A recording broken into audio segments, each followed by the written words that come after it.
bag niya.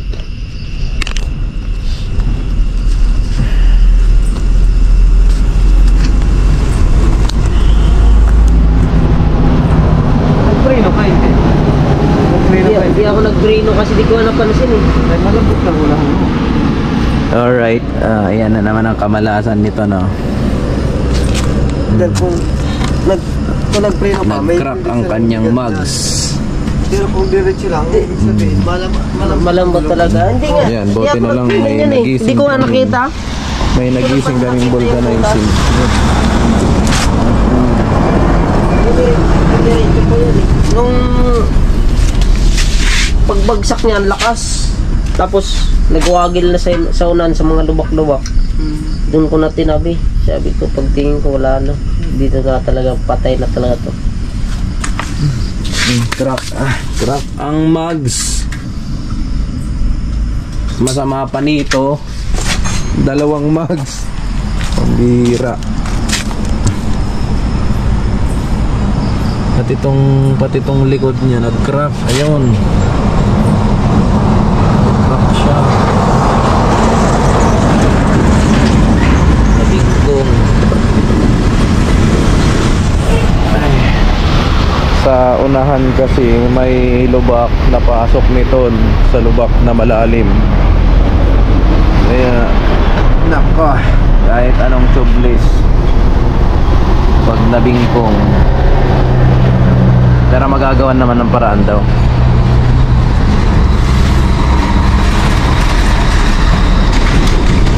Gagawin tayo kang gumising, hindi ako mabangon. Mga ko lang talaga kami lang. Yan ngayon ang kalabasan nung yan na yung kalabasan nung mugs. Hindi ako mabangon. Hindi namin alam mga gagawin. Sapagat eh. Nagpaumaga na kami kasi wala kaming mabilhan nito Parang hindi pansin doon sa rim. Wala rin naman available na mugs, kaya mas maganda na tong rim. Pero kaya pa yan, bossing? Kaya pa ba yan? Yung ayan, linagyan mo ng interior. Sabi niya kung kapag hindi masusugat yung ano yung sugat niya. May sapin siya. Wala sapin, kaso tinignan ko hindi mo masugat. Hindi naman nasusugat. So linagyan na lang siya mga idol ng interior.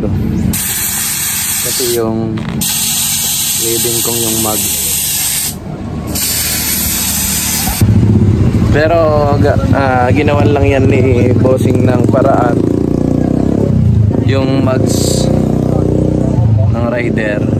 Tapos mapapansin nyo ito, rim seat na. Ginawan lang yan ng paraan para makatakbo doon sa may shop, para masukatan siya ng hubs. Kasi bibilan sana namin siya ng rim set din. Kailangan daw makita nila yung paglalagyan kasi magkakaiba ng muka. Kagaya niyan, modify na siya. May mga washer. Kaya kailangan siyang mismong dalhin sa may shop para yan. Kaya linagay na lang dito ni bossing. Linagyan ng interior kahit medyo crack na yung mugs niya. Yan. Pero okay naman, maganda naman, mas magaan-gaan naman siya ngayon kasi naka rim set na siya. Malinis siyang tingnan. Kaya mamaya takbong pugi lang talaga to. Madadala na talaga to si Ton sa lubak. Gagabi nagugulat ako sa kanya mga idol. Sabi ko dinidiretso yung mga lubak. Sabi ko tapang ng mugs mo ha. Sinusundan ko siya tapos dumiretso siya. Akala ko walang lubak. May lubak, wala na, shoot ako. Hindi na ako sumunod ulit. Time check is 10:35 na ng umaga. So halos siguro 28 hours na ata kami nasa biyahe. Samantalang dapat na break namin ng kahit 12 hours.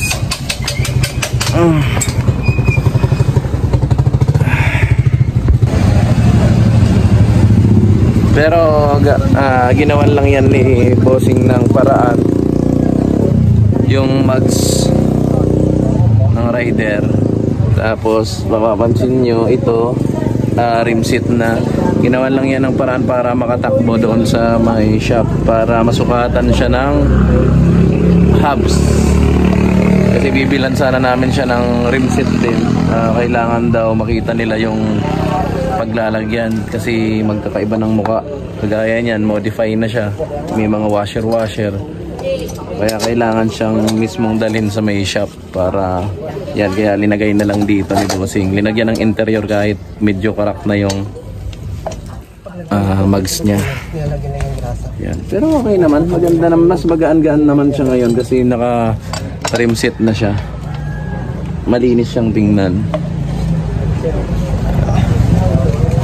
Kaya mamaya takbong pugi lang talaga to. Madadala na talaga to si Ton sa lubak. Kagabi nagugulat ako sa kanya mga idol. Sabi ko dinidiretso yung mga lubak. Sabi ko tapang ng mags mo ha. Sinusundan ko siya tapos dumiretso siya. Akala ko walang lubak. May lubak wala na shoot ako. Hindi na ako sumunod ulit.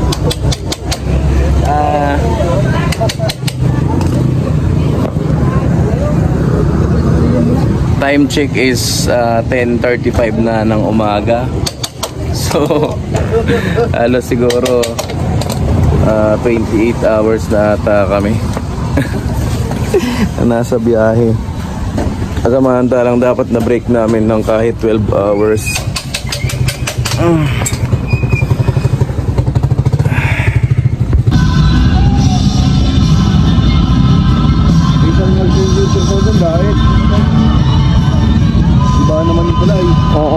Oo nga rin. Magdadait nga rin sana kami kaso may problema lang din daw dun eh.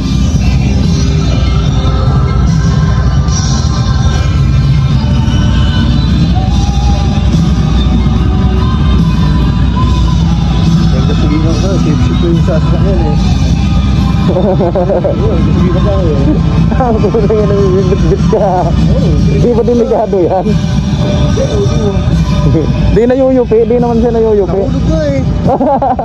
Plastic, diba? Ano ito pag plastic? Hindi ko alam. Nahulog ka kanina sa may... So alright mga ka-idol, time check is 1 PM. So ang ganap nga na nangyari sa amin, bakit kami inabot pa ng 1 PM.